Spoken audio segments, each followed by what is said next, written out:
Kita bekerja, jadinya hal-hal yang dapat menghambat, mengganggu, hingga membahayakan diri kita.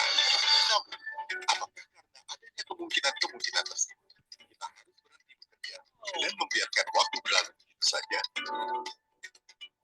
Dalam kondisi apapun yang kita lakukan sehari-hari, selalu ada yang disebut risiko. Risiko menurut surat edaran PUPR nomor 04-SD-ML-2021 adalah kemungkinan terjadinya suatu peristiwa atau kejadian yang dapat mengganggu pencapaian tujuan organisasi. Tapi jangan salah, risiko berbeda dari masalah ya sahabat. Masalah adalah suatu hal yang sudah terjadi dan diakibatkan oleh keputusan atau aktivitas di masa lalu. Sedangkan risiko merupakan hal yang dapat terjadi di masa depan. Sifatnya masih berupa potensi dan diakibatkan oleh keputusan atau aktivitas yang dilakukan di masa kini. Lalu, apa yang harus kita lakukan terhadap risiko-risiko ini? Tanpa kita sadari, dalam kehidupan sehari-hari, kita telah melakukan suatu proses yang mencakup identifikasi, menilai, mengelola, dan mengendalikan peristiwa atau situasi potensial dengan tujuan memberikan kita keyakinan dalam mencapai tujuan kita.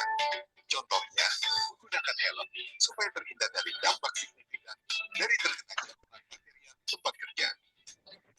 Atau mungkin sesimpel mengatur waktu kerja supaya tidak bersamaan dengan pekerjaan yang sedang dilakukan di atas. Hal itu merupakan contoh pengendalian yang kita lakukan dalam proses manajemen risiko. Berdasarkan surat edaran Menteri PUPR nomor 04-SE-M-2021 telah digolongkan 7 jenis risiko yang berada di lingkungan Kementerian PUPR dan dapat diterapkan mulai dari tingkat kementerian hingga tingkat satuan kerja, yaitu risiko keuangan, reputasi, fraud, hukum, kecelakaan kerja, layanan, dan kinerja. Sementara itu, pengendalian risiko dibagi menjadi 3 lini. Lini pertama dilakukan oleh KPA dan BPK. Lini kedua, pengendalian dilakukan oleh unit kepatuhan intern dan unit kerja. Sedangkan di lini ketiga, pengendalian dilakukan oleh Inspektorat Jenderal. Direktorat Jenderal Cipta Karya memfasilitasi seluruh kegiatan manajemen risiko, mulai dari penyusunan profil risiko, pemantauan pelaksanaan manajemen risiko, hingga monitoring dan evaluasi manajemen risiko, mulai dari tingkat unit organisasi hingga unit terkecil satuan kerja, menggunakan sistem informasi risk and compliance, dalam kurung SIRICO. Halo, saya Riko. Melalui sistem informasi RICO, proses manajemen risiko di lingkungan Ditjen Cipta Karya menjadi lebih praktis dan dapat diakses real time oleh pemilik risiko dan seluruh unit kepatuhan intern, sehingga dapat membantu pemilik risiko dalam mengambil keputusan. Pelaksanaan manajemen risiko ini diharapkan dapat meminimalisir kemungkinan dan dampak risiko yang terjadi di lingkungan Direktorat Jenderal Cipta Karya, sehingga dapat mencapai hasil yang maksimal. It's better to solve the right problem approximately than to solve the wrong problem exactly.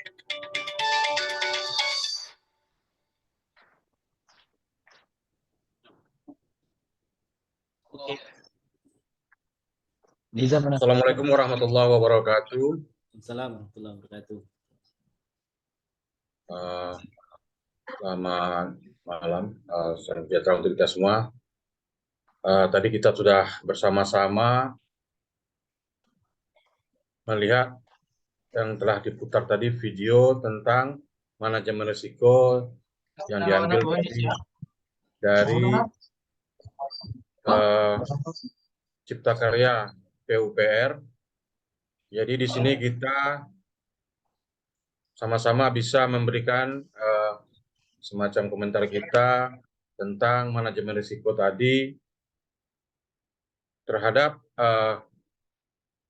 OPD kita masing-masing, di mana kita ditugaskan untuk bisa memberikan suatu masukannya atau mungkin komentarnya terhadap video yang telah kita putar tadi. Mungkin Pak Romi di Snaker bisa memberikan komentarnya. Silakan Pak Romi. Terima kasih, langsung aja. Kayaknya ini cukup baik ya, manajemen risiko yang ditampilkan dari Dirjen Cipta Karya, Kementerian PUPR, dan kalau untuk diadopsi mungkin banyak hal, mulai dari tadi terkait regulasi, ada surat edaran, kemudian ada juga pengendalian internal yang dilakukan oleh Dirjen Cipta Karya, seperti itu mulai dari PPK sampai ke Inspektorat Jenderal. Kemudian manajemen risiko juga berbasis inovasi yang coba dibuat oleh Kementerian PUPR, karena lingkup PUPR, Kementerian PUPR sangat luas. Jadi kalau inovasi tentu lebih memudahkan dalam pelaksanaan manajemen risiko di lapangan. Mungkin itu komentar dari saya. Terima kasih.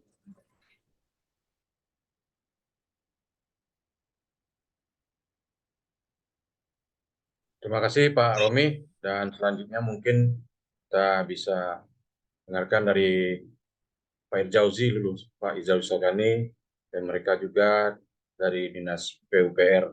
Kembali silakan Pak. Terima kasih Pak. Baiklah, memperhatikan atau mendengarkan ada video yang ditampilkan dari manajemen risiko dari Dirjen Cipta Karya Kementerian PUPR ini. Di situ dapat kita perhatikan bahwa khususnya kalau di Dinas PUPR Bengkalis ini, kalau kita identifikasi atau kita gali potensi-potensi yang berisiko, yaitu yang pertama itu dari segi keuangan maupun hukum dan keselamatan kerja. Jadi di Dinas PUPR untuk pengendalian potensi risiko, yang pertama kita coba bergabung atau menggandeng dari pihak Kejaksaan Negeri sebagai pendamping hukum kita dalam menangani proyek-proyek yang ada strategis di Bengkalis. Sementara untuk pendampingan teknis yang mencakupi quality control atau kualitas proyek itu kita mendampingi dari Fakultas Teknik Universitas Riau. Hal ini kita lakukan untuk mengendalikan agar risiko-risiko yang terjadi akibat mutu yang mempengaruhi kerugian negara ini bisa teratasi. Sekian, terima kasih. Ya, terima kasih Pak Irzauzi. Sekarang mungkin dari Ibu Merina dari Dinas Pengiriman Penduduk dan Keluarga Berencana. Silakan Bu Merina. Assalamualaikum warahmatullahi wabarakatuh. Terima kasih Waalaikumsalam. Pak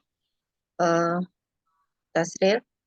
Mungkin kita lihat dari video tadi, kebetulan itu dari Dinas PUPR, terutama di Cipta Karyanya. Memang manajemen risikonya sudah terlaksana, sudah terancang, karena sebelumnya itu yang kita ambil mungkin bisa kita terapkan ke OPD kita masing-masing tentang perencanaan sebelum bekerja. Apapun itu harus kita ada rencana dan planning ke depannya. Contohnya untuk di Dinas Kependudukan Pengendalian Penduduk Keluarga Berencana, khususnya di bidang saya sendiri yaitu pergerakan dan penyuluhan, kita akan berhati-hati untuk memberikan penyuluhan kepada masyarakat agar mereka tidak salah pilih untuk memilih kontrasepsi apa yang cocok bagi mereka yang akan dilakukan. Mungkin itu aja dari saya. Terima kasih. Assalamualaikum warahmatullahi wabarakatuh. Waalaikumsalam warahmatullahi wabarakatuh. Selanjutnya mungkin dari Pak Budi Rizky dari Dinas PUPR Bengkalis. Terima kasih. Assalamualaikum warahmatullahi wabarakatuh. Saya di sini hanya menambahkan karena tadi Pak Irzauzi sudah mengupas tuntas tentang manajemen risiko yang terkait dengan hukum.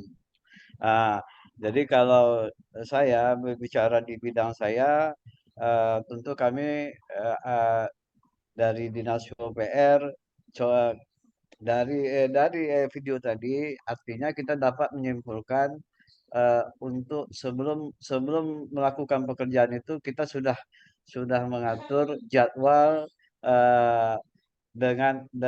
sesuai dengan ketentuan kita nanti di lapangan. Jadi artinya sudah dijadwalkan. Jadi untuk mengatasi risiko-risiko itu tadi. Cuma saya sedikit menambahkan salah satunya inovasi tadi itu terkait dengan manajemen risiko. Itu perlunya nanti kita terapkan di lingkungan kerja kita masing-masing. Bagaimana kita bisa memanfaatkan fasilitas teknologi digital untuk memanage atau mendukung dari manajemen risiko ini tadi. Itu saja Pak Ketua. Terima kasih. Assalamualaikum warahmatullahi wabarakatuh. Waalaikumsalam warahmatullahi wabarakatuh. Waalaikumsalam warahmatullahi wabarakatuh. Kalau nanti mungkin terakhir dari saya selaku yang bertugas di Dinas Pemberdayaan Perempuan dan Perlindungan Anak. Jadi setelah kita lihat video tadi bahwa itu di manajemen risiko PUPR. Jadi itu adalah merupakan dinas teknis mungkin ya. Kalau kami ini sifatnya mungkin pelayanan, dalam hal pelayanan. Jadi dapat ditarik kesimpulan bahwasanya kalau kami ini mungkin kegiatan pelayanan mungkin adanya sosialisasi atau bagaimananya. Jadi semua itu tentu ada perencanaan dan juga pengawasan juga di dalam hal pelaksanaan kegiatan. Jadi kami juga melaksanakan seperti yang telah kita tonton tadi videonya. Tentu kita sangat berhati-hati dalam kegiatan-kegiatan yang kita laksanakan. Di setiap saya sendiri selaku sekretaris di Pemberdayaan Perempuan ada 3 bidang. 3 bidang itu berarti mereka mempunyai kegiatan masing-masing yang mungkin sifatnya bukan masalah konstruksi, tapi pelayanan. Pelayanan tadi mereka harus betul-betul perencanaannya, kegiatannya. Jadi penganggarannya juga, dan juga mungkin ada hal-hal yang mungkin mengenai digitalisasi tadi, mungkin adanya suatu semacam website, mungkin menggunakan anggaran juga, itu perlu juga memperhatikan manajemen risiko yang akan berdampak nantinya dalam kegiatan mereka. Jadi mungkin kita nanti setelah kegiatan kita selesai, tentu ada tiap tahunnya ada pemeriksaan dari katakanlah dari kabupaten nanti inspektorat dan selanjutnya BPKP. Itulah salah satunya perlunya manajemen risiko ini kita terapkan di instansi kita masing-masing, baik itu yang dinas teknis maupun yang pelayanan. Mungkin itu saja dari saya, dan terima kasih mungkin kepada rekan-rekan semua yang telah memberikan komentarnya terhadap video yang telah kita putar tadi, dan semoga kita semua bisa menerapkan hal-hal yang terbaik dari yang kita tonton tadi, masalah manajemen risiko di OPD kita masing-masing. Terima kasih, saya ucapkan Assalamualaikum warahmatullahi wabarakatuh. Salam. Waalaikumsalam warahmatullahi Waalaikumsalam wabarakatuh. warahmatullahi